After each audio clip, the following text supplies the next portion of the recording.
Este livro de poesias feministas, escrito por Amanda Lovelace, aborda temas como o empoderamento feminino, resistência e a superação de traumas. A obra compara as mulheres à figura da bruxa, símbolo de poder e resistência, mostrando como, historicamente, as mulheres foram silenciadas e subjugadas.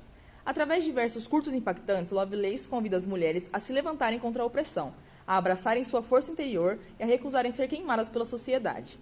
A narrativa é uma celebração da luta pela liberdade e pelo direito de ser quem se é. Há muito tempo, as bruxas eram temidas, queimadas em fogueiros, julgadas por serem diferentes, por questionarem o que não era permitido. Mas as bruxas nunca se apagaram. Elas sobreviveram, não com a magia, mas com coragem. Hoje, as bruxas continuam entre nós. Elas não vestem mantos e nem carregam varinhas. São aquelas que não se curvam diante das injustiças, que desafiam as regras em um mundo que ainda as teme. Não há fogueira suficiente para calá-las. Enquanto houver bruxas, haverá mudanças. As bruxas não vão para a fogueira. Elas são a chama que nunca se apaga.